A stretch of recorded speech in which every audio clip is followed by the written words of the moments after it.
Hey guys, so the other day, like probably all of you, I was pretty bummed out when Steph got that injury. Even though the Warriors got that dub, I was not happy. In fact, when I saw that injury occur, I started doing my mean mug. In fact, I even brushed my teeth that night with my mean mug on. And you know something even crazier? I even woke up with that mean mug on. And I kept it on till I got to work. Then I had to turn it off for safety reasons, I guess.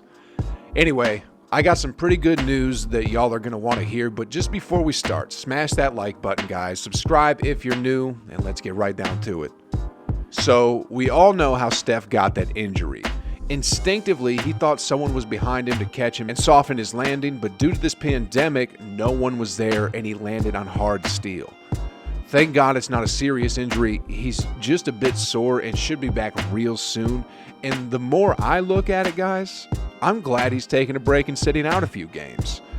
I know what some of y'all must be saying. Hoop Reports, you must be crazy if you think Steph sitting out a few games is good for the Warriors.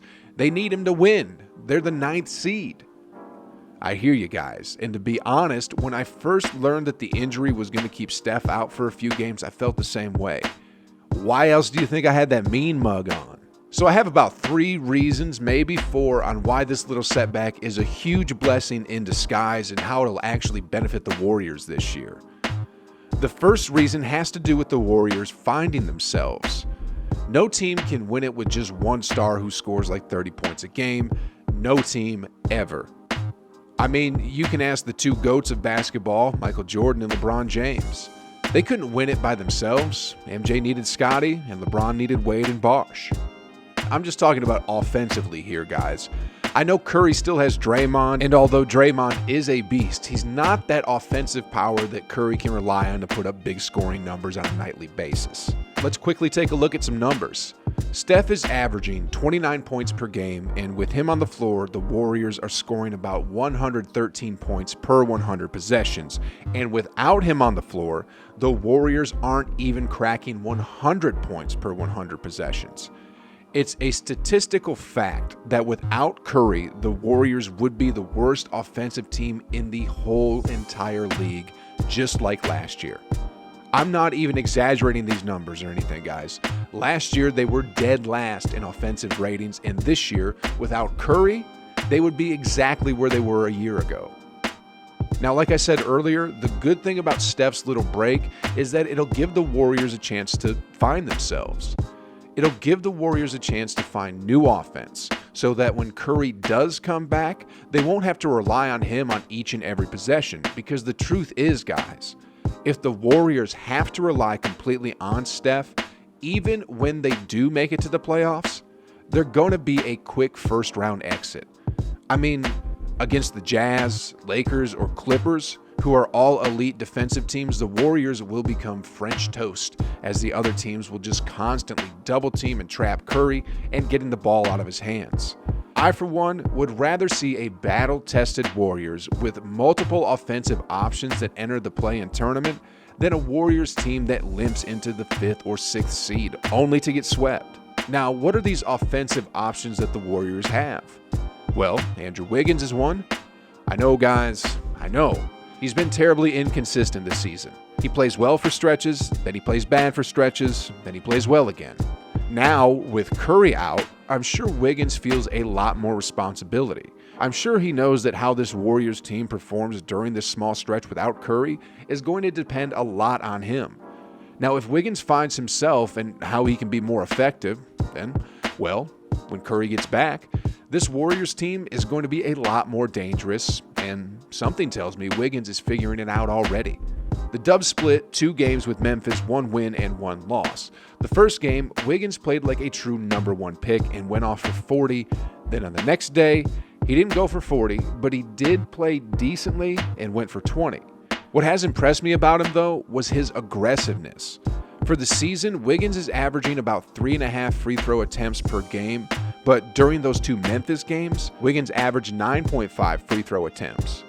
Guys, Wiggins has been a decent outside shooter this season, just shooting a hair under 40% from three-point territory, but it's when he is aggressive and makes plays towards the rim that he is at his best.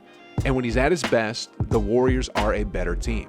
I mean, the dude scores an efficient 64% of all his shots when he's within 8 feet of the basket. Next up here, with Curry's small leave of absence, a new star is perhaps emerging. Y'all know who I'm talking about. I'm talking about Jordan Poole.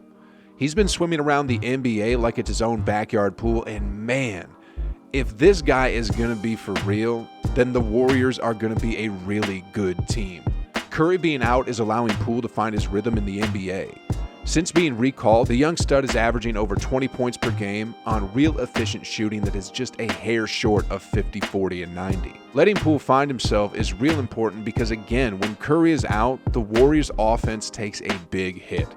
If Poole can really learn from this experience and truly become the sixth man, Jordan Clarkson-type player that the Jazz have, then when Curry comes back, my God, there's going to be fireworks, guys. Expensive and large quantities of fireworks that come in all shapes, sizes, and colors. The Dubs are in the 9th seed currently, but they're only 3.5 games behind the 5th seed, the Denver Nuggets, and they're 3 games in front of the 11th seed, the Oklahoma City Thunder. I'm pretty good at math, and if I were to give some estimation, I'd say the Warriors have a 30% chance of getting to that 5th or 6th seed, a 5% chance of getting into the top 4, and a 60% chance of landing somewhere between 6th and 10th, and a 5% chance of missing the play-in tournament altogether. Now, the Warriors aren't really playing for any seeding position at this point of the season. There's only about 30 games left, and what's actually more important for this Warriors team is to completely develop to their best of their potential so that they'll be ready to face whichever team comes their way when the playoffs arrive in May. There's a quote that goes, "There is no better teacher than adversity." What better way for the Warriors to find their identity, their second, third, fourth offensive options than when Curry is out? I mean, thank God it's not a serious injury. He'll be back sometime this week. So wouldn't it be nice if he comes back to a Warriors team that can hold their own while he takes a short coffee break? I mean, it must be really stressful for him knowing that when he goes to the bench that his team is going to be clobbered.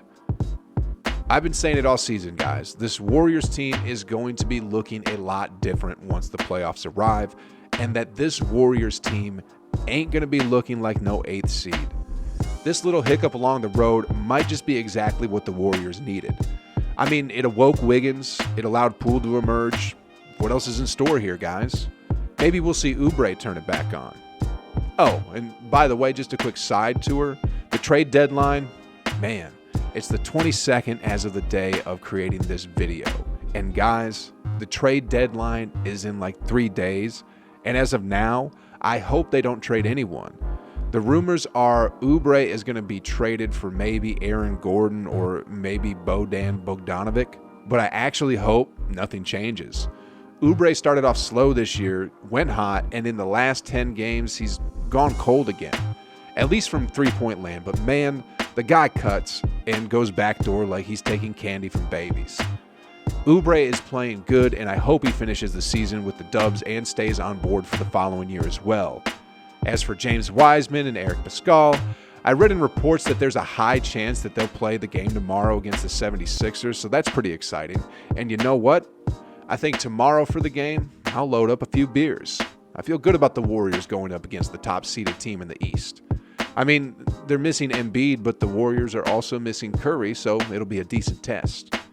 Man, I'm looking forward to those beers tomorrow. Life is good, guys. Life is good.